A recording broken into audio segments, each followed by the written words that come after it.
Assalamualaikum warahmatullahi wabarakatuh. Alhamdulillahi rabbil alamin.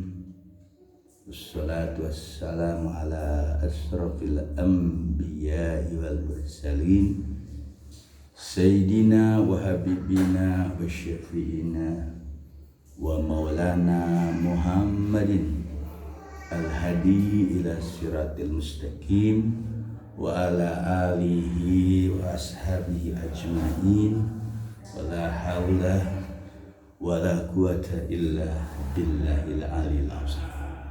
Allahumma rabba Jibril wa Mikail wa Israfil wa Ijrail fatiras samawati wal ard alimil ghaibi was syahadah anta tahkumu baina ibadika bima kan fi yakhtalifun ihdini lima ukhtulifa fihi minal haqqi bi'idnika innaka tahdi man tasya ila siratil mustaqim. Nawaitu lillahi ta'ala bisalamah wal amanah wal afiyah wasiha khalisan mukhlisan liwajhil karim sunatan lillahi ta'ala al-madad hadir ya sikin wal arifin sayyidina wa manas sultan awliya gausul a'zam qutbul alamin Syekh Syekh Muhyiddin Abdul Qadir Jilani qaddasallahu siradis sahibul izazah wal karamidin wad dunya wal akhirah wa bi barakati sayyidina al mukarram Syekh Abdurrahman Sumanahdim bijalali ruhi nabil mustafa sallu alaihi wasallam amma. Qala Allah ta'ala fil Qur'anil Karim bismillahirrahmanirrahim wa nafsi wa ma sawwaha fa alhamaha fujuraha wa taqwaha qad aflaha man zakkaha wa qad khaba man dassaha wa nafsi wa masawwah, demi jiwa kata Allah dan kesempurnaannya. Fa'alhamaha fujuraha wa taqwa, maka Allah ilhamkan, Allah anugerahkan buat si nafsu tadi, buat jiwa tadi taqwa, fujuraha wa taqwa, kadang jahat kadang baik.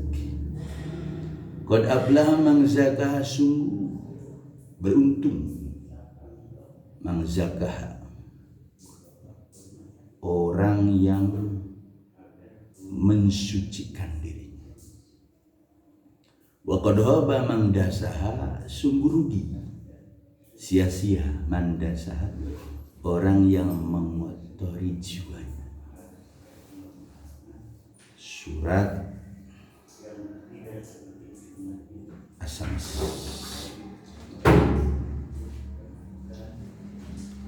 Qala Rasulullah sallallahu alaihi wasallam, ala inna fil jasadil mudghah, ingatlah di dalam diri manusia itu ada segumpal daging.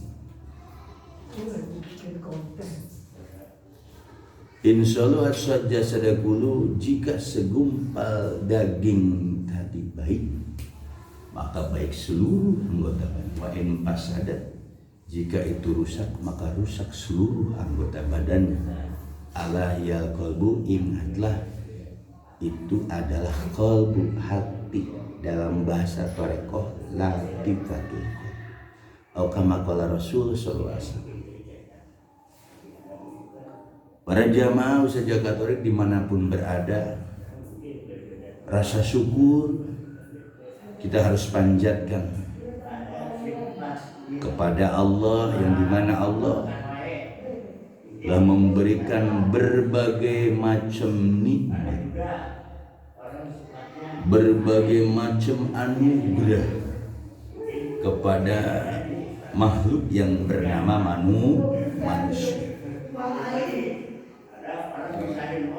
Maka manusia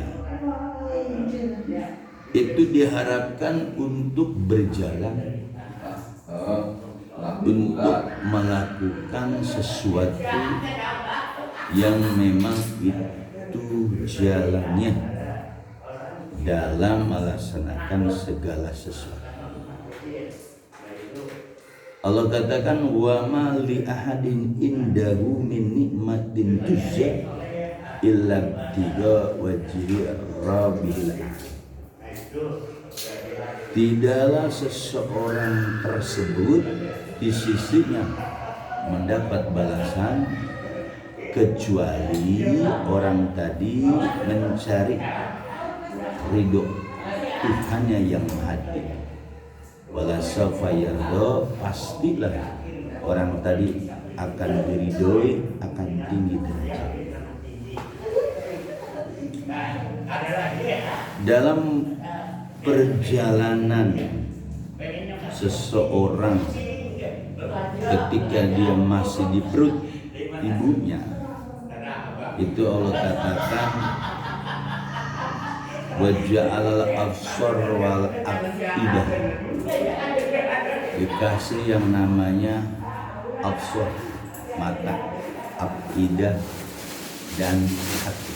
Itu ketika perjalanan dia hidup di perut orang tuanya, fi butuni ummahat. Ketika manusia keluar, lahirlah dari seorang orang tua, belum ada ilmu pengetahuan. Akhirnya manusia tadi dikasih akal, dan akal inilah digunakan sebagaimana orang umum untuk yatafakkarun, yaqilun, berpikir, berakal, atau untuk memahami segala realitas yang dilihat oleh absor, oleh pandangan. Nah, pandangan ini ada undangan lagi baik. dalam pengertian adalah mata zahir. Undangannya banyak banget. Kemudian afidah itu bimana qalbun, hati, afidah. Tungguin Di dalamnya tungguin. Mengenai hati itu ada istilah tibil qulub wadawaiha, tibil qulub wadawaiha wa fiyatil asadi wasifaiha wa nurul absari wa jilaiha wa ala alihi wa sahbihi baik wasallam. Ketika hati ini yang dimana Allah telah berikan di dalam perut kedua orang tuanya akidah hati, lahirlah menjadi dewasa. Ketika lahir dari umur 0 sampai umur balik, terus sampai umur 30, umur 40 terus. Nah, perjalanan manusia ini diperintah untuk apa? Untuk kembali rujuk. Rujuk apa? Untuk rujuk, untuk mengetahui siapa dirinya, siapa hakikat dirinya. Manusia ini terdiri materi imateri. Materi itu adalah jasad, imateri adalah ruh. Maka ulama-ulama mengatakan bahwa manusia memiliki jasad, disebut manusia utuh, insan kamil, mukamil, ketika manusia berupa materi atau berupa jasmani, dan di dalamnya ada imateri atau ruhani. Makanya yang imateri, ruhani tadi harus menjadi jasmani. Si jasmani harus menjadi ruhani. Nah, ini pelajaran tentang perubahan dari materi ke imateri, imateri jadi materi. dari jasad ke ruh, ruh harus jadi jasad. Nah, imateri itu ruhani, materi itu jasad. Maka ulama mengatakan manusia utuh atau insan kamil, karena manusia itu jasad, ada jasadnya, tapi di dalamnya ada ruhnya. Ruhnya itu supaya menjadi jasadnya, jasmaninya. Si jasmani supaya menjadi ruhnya. Kedua-duanya sinkronisasi. Ketika kita ibadah sholat, ibadah puasa, ibadah haji, itu yang menuju Allah jasad kita, ruhani kita, tapi pakai jasad, jasmani. Haji itu pakai jasmani, puasa pun pakai jasmani, sholat pun pakai jasmani, tapi yang dituju ruhani. Disinilah perlu yang namanya ilmu untuk mendalaminya. Makanya ada istilah tarekat, hakikat, dan melaksanakan syariat. Maka dalam Kifatul Adqiyah, ya, kitab klasik gitu. Jadi syariat yaitu as-syariatu wal ma'murat alladzi amara biha Allah wa manhiyat allati nahallah biha Allah. Jadi syariat itu perintah yang memang perintah itu diperintahkan oleh Allah. Larangan yang itu dilarang Allah, itu namanya syariat. Itu namanya syariat. Syariat itu asal muasal sumber air. Kemudian kalimat syariat, syara'a yasra'u syariatan, maka menjadi sebuah konsep atau sistem, namanya syariat. Nah, syariat ini melakukan amal zohir, amalnya amal zohir.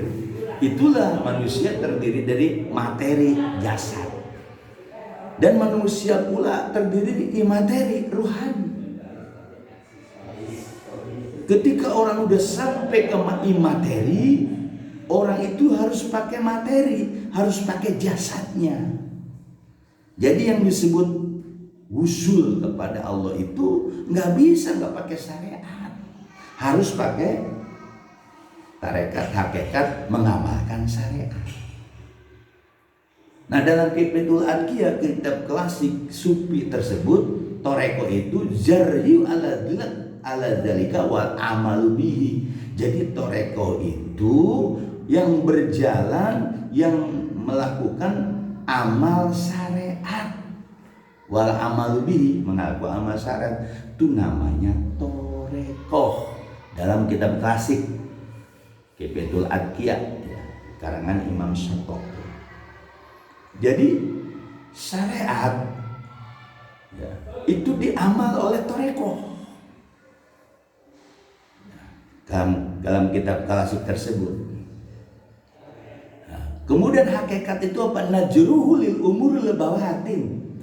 Nah, kalau hakikat itu pandangan seorang hamba kepada perkara batin. Perkara batin itu melihat yang menyaksikan syuhudul fi'li minallah, gitu. Menyaksikan perbuatan Allah.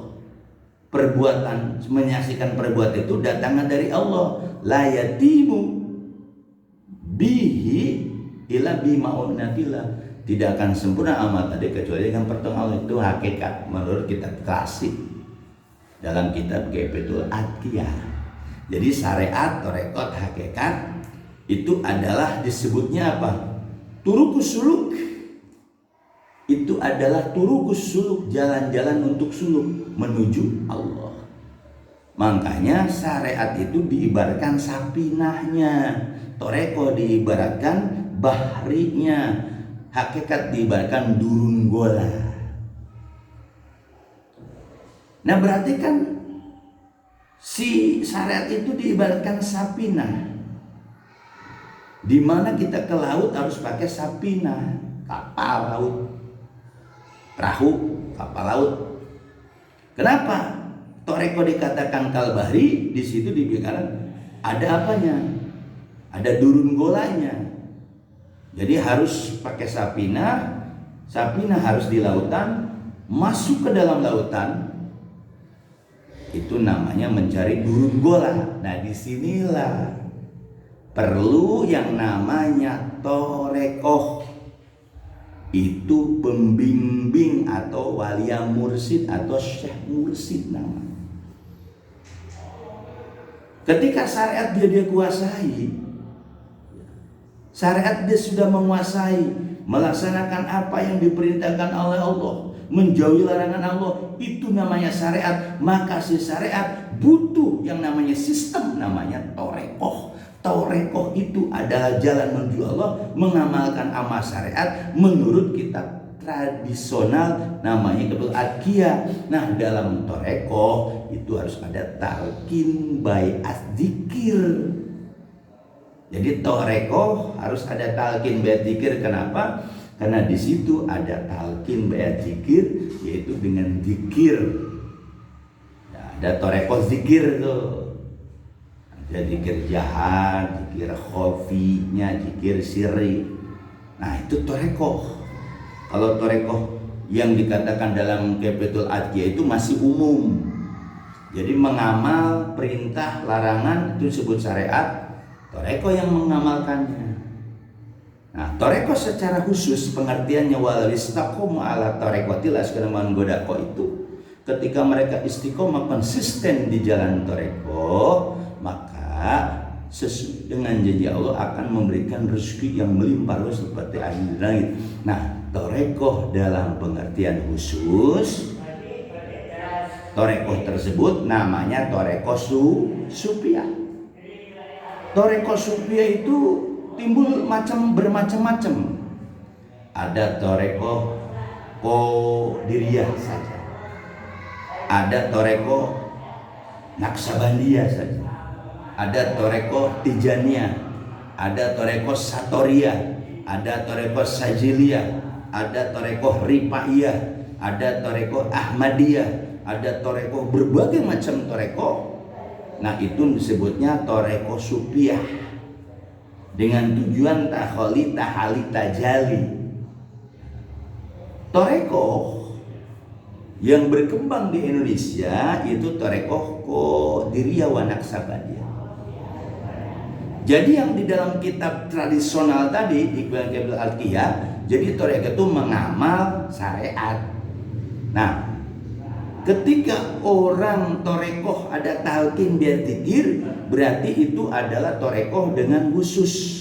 Karena ini torekoh husul. Orang untuk husul ke Allah itu dengan zikir, kata Syekh Sultan Abdul Qadir. Makanya di dalam torekoh itu ada istilah wiridnya, zikir. Maka zikir yang dizikirkan apa? Abdul maqultu ana wa nabi min qabli la ilaha illallah. Nah, zikir itu namanya zikir jahar. Zikir jahar ini diambillah oleh torekoh Qadiriyah. Ya, pendirinya ada Syekh Sultan Abdul Qadir. Nah, zikir jahar itu adalah salah satu alat untuk membersihkan yang namanya kotoran-kotoran hati. Torekoh Qadiriyah itu terkenal dengan zikir jaharnya. Torekoh Naksabandiyah terkenal dengan zikir khofinya. Kedua-duanya dikombinasi, digabungkan oleh seorang ulama yang bernama Syekh Ahmad Khatib Sambas. Dari Syekh Ahmad Khatib Sambas inilah tersebarlah ajaran torekoh. Jadi torekoh itu bukan sistem ilmu sufi, torekoh supiah. Ketika orang melakukan syariat, sholat 5 waktu, pergi haji bagi yang mampu, puasa, Karena yang namanya syariat itu adalah dominannya, sasaran tembaknya, tujuannya tidak lain adalah zohiriyah.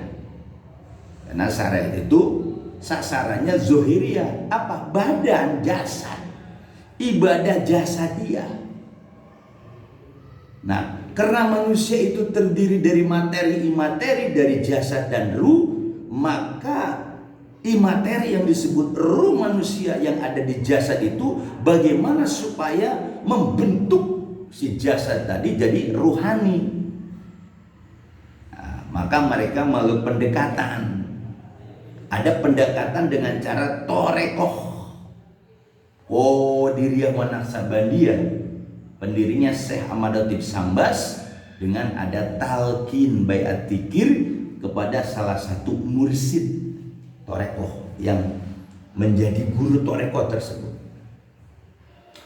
Nah, kenapa dalam torekoh itu harus ada talqin baiat dzikir? Karena itu gerbang.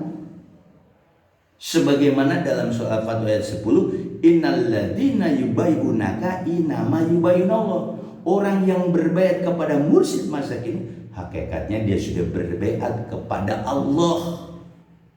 Nah, surah Al-Fatihah ayat 10 ini sebagai gerbangnya yang disebut untuk usul ke Allah, untuk marifat ke Allah, untuk perjanjian manusia kepada Allah, maka ada di situ innalladzi yubayyunakanya, yaitu harus ada wasilah yang disebut mursyid. Bagaimana kalau orang modern bilang nggak perlu wasilah, nggak perlu yang lain, langsung ke Allah saja? Bohong. Siapa manusia yang langsung ibadah ke Allah? Itu hanya angan-angan manusia tersebut. Dia mengatakan ibadah tidak perlu wasilah, tapi ibadah harus langsung ke Allah dengan dalil nahnu aqrabu min hablil warid, katanya. Kami ini lebih dekat kepada Allah dari urat leher. Tidak perlu yang namanya toreko, tidak perlu yang namanya mursyid, tidak perlu oleh seorang apapun. Pokoknya ibadah langsung ke Allah. Itu orang sombong, saudara. Kan manusia itu terdiri materi-materi. Bahwa kata Nabi Muhammad, di diri manusia ada segumpal daging. Segumpal daging itu yang menjadi patokan seorang manusia baik atau tidaknya, anggota badan dia di hatinya. Nah, ilmu yang bisa mengatur hati, ilmu yang bisa menenangkan hati, supaya hati itu menjadi tadarruan wahifatan, yaitu zikir yang bisa menenangkan hatinya. Maka ada istilah zikir khofi. Di mana zikir khofi itu? Di toreko. Kan gitu juga bisa zikir la ilaha illallah, bisa, silakan. Cuman la ilaha illallah itu kata Syekh Sultan Al-Sabil Qadir perlu yang namanya digurukan kepada ahlu talqin. Nah, ahlu talqin itu disebut mursyid. Kenapa kita la ilaha illallah digurukan kepada guru mursyid? Karena guru mursyid itu bisa membuka, memberitakan tentang alam lahut. Karena manusia itu dalam kitab Hikam antara alam mulki dengan malakut, itu manusia. Ya tadi materi, ada jasad dan ruhnya. Jasad bisa sholat 5 waktu, jasad bisa berzikir dengan lisannya. Tapi si jasad itu bisa nggak si jasad menjadi rohani, si rohani menjadi jasad? Disitulah diperlukan yang namanya pembimbing yang disebut Syekh Mursyid, yang sudah dapat izin dari guru-gurunya sampailah ke Rasulullah. Itulah yang disebut silsilah. Apakah kita berguru harus bersilsilah? Perlu. Kata Ibnu Mubarak, ketika seseorang belajar agama tanpa bersanad, maka dia akan mengatakan sesuatu menurut nafsunya. Maka perlulah seseorang ketika belajar agama, belajar zikir, perlu yang namanya guru. Perlu guru itu bersanad, bukan guru otodidak. Ketika orang menguasai kitab-kitab kuning, kemudian dia bisa baca, belajar nahunya, belajar sholat balagodanya, dan dia menguasai, dia belum tentu bisa usul ke Allah. Tapi ketika kenapa guru mursyid, Syekh Mursyid, Syekh Torekoh, Salah satunya Torekoh Qadariyah Naqsabandiyah yang di bawah bimbingan Syekh Abdurrahman ini. Disitulah dibuka bahwa di diri manusia, di imaterinya, di ruhaninya ada beberapa komponen-komponen lembut yang disebut latoib, latifah. Sehingga latifah itu dalam Torekoh Naqsabandiyah, salah satu cara sistem bahwa di diri manusia ada kelembutan-kelembutan, ada 7 kelembutan sabul lataif. Sehingga Torekoh Naqsabandiyah membagi ada latifah qalbi, kelembutan hati, ada latifah ruh, kelembutan ruh, ada latifah siri, kelembutan sir, ada latifah khofi, kelembutan khofi, ada latifah ahfa, ada latifah nafsi kolab. Nah, di Torekoh Qadariyah Naqsabandiyah di bawah bimbingan Syekh Abdurrahman itu dibuka rahasia siapa diri manusia itu. Jadi kalau kita melihat zahir manusia cuma materi doang, benda sebagai jasad. Tapi ketika datang ke Syekh Mursyid dibukalah. Oh, di jantung Anda, kalau kedokteran sebut jantung, maka dalam ilmu Naqsabandi itu namanya latifah qalbi. Ada berjongkol. Latifah qalbi itu bukan berarti jantung, tapi alam abstrak, alam ketuhanan. Karena manusia itu alam lahut dan nasut. Makanya disitulah ditanam tentang ismudzat, alif lamha, si kolbu tadi. Ditanamlah di latifah ruh, alif lamha ismudzat. Ditanamlah di latifah siri, alif lamha ismudzat. Ditanamlah di latifah khofi, alif lamha yang ismudzat. Ditanamlah di latifah ahfa, alif lamha. Ditanam lagi di latifah nafsi, alif lamha. Ditanam lagi di latifah kolab, alif lamha. Disitulah salah satu untuk memudahkan suluknya seorang murid untuk usul kepada Allah melalui bimbingan guru mursyid. Maka istihad Torekoh Naqsabandiyah bahwa di diri manusia ada unsur-unsur latifah. Siapa yang membuka? Yaitu ulama Naqsabandiyah. Karena manusia itu harus dekat dengan Allah, zahir maupun batinnya. Makalah ada definisi dawamul ubudiyah zahiran wa batinan, madawami hudurul qalbi ma Allah. Itulah Torekoh yang dibawa oleh Syekh Ahmad Khatib Sambas. Apa itu? Dawamul ubudiyah. Konsisten, ajeg, netep dalam pengabdian kepada Allah. Zahiran wa batinan, zahir itu materinya, imaterinya. Tapi materinya dia bukan zikir jaharnya. Batinnya, imaterinya zikir khofi. Ketika bergaul di masyarakat, kau bergaul jasadmu, tapi hatimu, ruhmu, qalbumu, hudurul qalbi ma Allah, bisa melazimkan ismu zat Allah. Tanpa bisa melazimkan ismu zat tersebut, itu harus pakai mursyid, bukan dengan baca buku, dengan otodidak atau belajar di medsos. Datanglah ke Syekh Mursyid. Maka dalam kitab Tanwirul Qulub, seseorang yang punya penyakit hati, riya, ujub, takabur, tanpa datang ke guru mursyid, tanpa ditarbiyah di guru mursyid, maka penyakit maknawi, najis maknawi tak akan hilang kecuali dengan guru mursyid. Apakah di modern ini ada guru mursyid? Ada.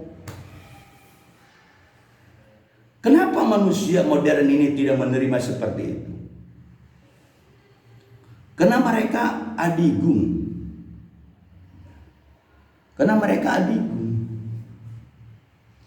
Karena keadigungan itulah akhirnya mereka merasa bahwa nggak perlu yang namanya toreko, tidak perlu yang namanya mursyid, langsung ke Allah dengan berdalil nahnu aqrabu min habli warid. Sehingga dalilnya kesasar, saudara. Dalilnya kesasar. Nahnu aqrabu min habli warid, kalau dalam toreko itulah yang disebut muraqabah aqrabiyah.